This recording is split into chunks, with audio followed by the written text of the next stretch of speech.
Real Madrid nil, Celta Vigo 2 at the Santiago Bernabeu.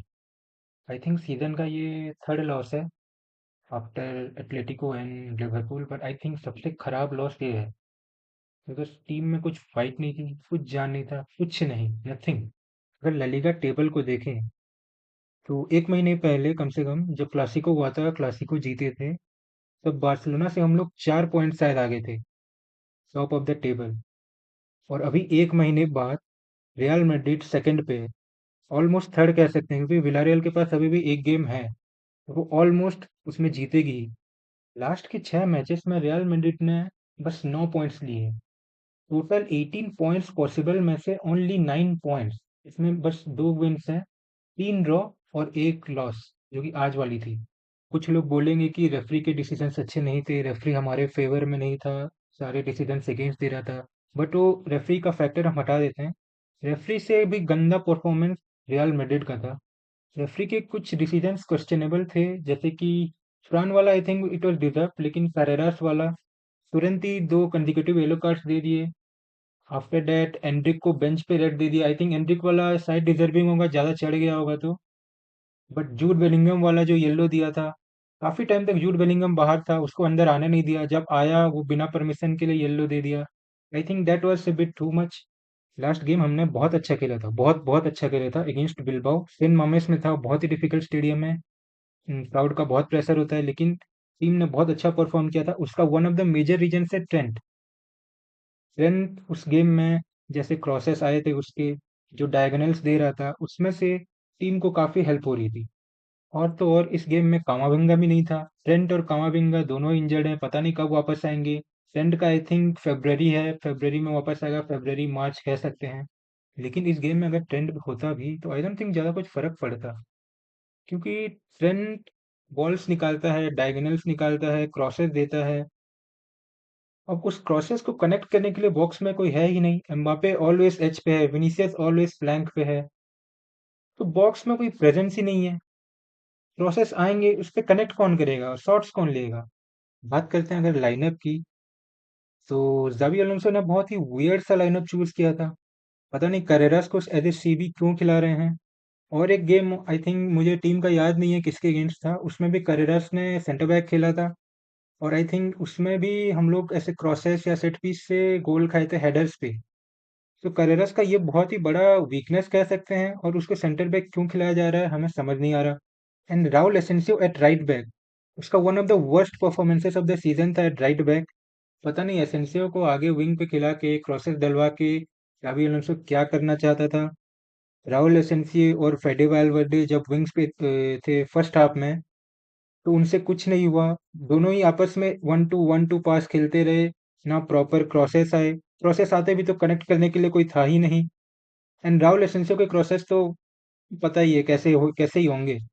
इसका एक alternative lineup ये हो सकता था कि अगर हम फ्रान गार्सिया को यहाँ से बाहर निकाल दें एंड करेरास को लेफ्ट बैक खिलाएं, क्योंकि प्रॉपर पोजीशन वही है उसका। राहुल एसेंसियो को अपने पोजीशन पे सेंटर बैक पे खिलाएं। फेडे वालवर्डे जो राइट बैक बहुत ठीक ठाक संभाल लेता है, उसको हम राइट बैक ही खिलाएं। और जो एक 3 मैन मिडफील्ड यहाँ पे बना है, और एक एक्स्ट्रा मैन जोड़ दे अटैक में, जो कि यहाँ पर एक स्ट्राइकर होगा, एटलीस्ट हमें बॉक्स प्रेजेंस तो मिले। कोई भी लूज बॉल्स बॉक्स में जाए, कोई भी क्रॉसेस बॉक्स में जाए, एटलीस्ट कोई कनेक्ट करने के लिए हो वहाँ पे। या तो गोंजालो गार्सिया या एंड्रिक, किसी को भी खिला दो उधर। एक नंबर 9 चाहिए ही चाहिए होता है। बिल्बाओ के अगेंस्ट गेम बहुत अच्छा था। इसका one of the major reason ये है कि उस गेम में ट्रेंट खेल रहा था। और ये बोल सकते हैं कि बिल्बाओ पीछे बैठ के नहीं खेल रही थी, बिल्बाओ ऊपर आ रही थी, प्रेस कर रही थी। लेकिन सेल्टा जब आउट ऑफ पोजीशन था तो पीछे बैक फाइव में खेल रहे थे, काफी डिफेंसिव खेल रहे थे। बट ये उनका गेम प्लान था, ये घर से सोच के आए थे, और उन्होंने बहुत अच्छे तरीके से एग्जीक्यूट किया। गेम में जो क्रिएटिविटी दिखनी चाहिए ऐसी लो ब्लॉक्स को तोड़ने के लिए, ऐसी लो ब्लॉक्स को अनलॉक करने के लिए, वो क्रिएटिविटी दिखी नहीं। ऐसी लो ब्लॉक्स के अगेंस्ट खेलने के लिए एक ऐसा मिडफील्डर चाहिए होता है जो कुछ थ्रू बॉल्स डाल सके। मतलब और कुछ नहीं हो रहा तो कुछ थ्रू बॉल्स डाले, कुछ ओवर द डिफेंस कुछ बॉल्स डाले, जिससे कि डिफेंस को थोड़ा प्रेशर आए, थोड़ा हड़बड़ाए, कुछ गलती करे। ऐसे प्लेयर्स हमारे पास हैं ही नहीं। ये काम गुलर कर सकता है, लेकिन गुलर अभी उतना मेच्योर हुआ नहीं है, अभी उसे उतनी समझ नहीं है, उतना एक्सपीरियंस आया नहीं है। He is trying but it is not enough. First half तो एकदम डल था। कुछ कुछ नहीं हुआ। फर्स्ट हाफ एकदम डल था, कुछ नहीं कर पाए हम लोग। उनकी डिफेंस एकदम कॉम्पैक्ट थी, पीछे बैठी हुई थी। हमारे से कुछ हुआ नहीं, हम लोग बस बॉल साइडवेज पासिंग कर रहे हैं, बॉल रिसाइकल कर रहे हैं और कुछ नहीं हो रहा है, क्रॉसेस डाल रहे हैं लेकिन बॉक्स में कोई है ही नहीं। आई थिंक सेकेंड हाफ में कुछ चांसेस बने थे, जैसे एम्बापे का चिप था जो ऊपर से, एंड विनीसियस का वन ऑन वन था। विनीसियस का रिसीव उसमें काफ़ी अच्छा था, बट विनीसियस और एम्बापे हम उनसे एक्सपेक्ट करते हैं, वो इस कैलिबर के प्लेयर हैं, हम उनसे एक्सपेक्ट करते हैं कि वो ये शॉट्स कन्वर्ट करें। और ऐसे गेम में जहाँ डिफेंस इतनी कॉम्पैक्ट है, इतनी पीछे बैठी हुई है, ऐसे ही चांसेस मिलते हैं, एक या दो चांस मिलेंगे हमें उन वो कन्वर्ट करने, नहीं हुए तो गेम हारे, खत्म।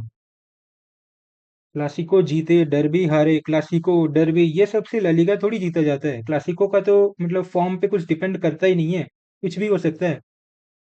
ऐसी छोटी गेम्स, ऐसी मिड टेबल टीम्स जो लोअर लेवल टीम्स होती हैं, जो पीछे बैठती हैं और काउंटर पे खेलती हैं, इन मैचेस को जब हम निकालेंगे तभी हम लोग लीग जीत सकते हैं। और अभी तो मुझे वैसा कुछ दिख नहीं रहा है। फ्रान गार्सिया को रेड कार्ड मिला, जो कि बिल्कुल अवॉइड किया जा सकता था। जाबी अलोंसो भी उस पे एकदम फ्यूरियस था। लेकिन फ्रान गार्सिया के बाहर जाते ही जब हम 10 मैन हुए, तब हम एक्चुअली बेटर खेलने लगे एज कम्पेयर टू जब हम 11 मैन थे। क्योंकि 10 मैन के होते ही हम लोग एक गोल डाउन है, सेंस ऑफ अर्जेंसी है। जब हम लोग 11 मैन थे तब कोई सेंस ऑफ अर्जेंसी था नहीं, सब ऐसे ही खेल रहे हैं, कुछ ना कुछ हो जाएगा, पता नहीं क्या कर रहे हैं। गेम से कुछ भी पॉजिटिव नहीं था, जीरो पॉजिटिव।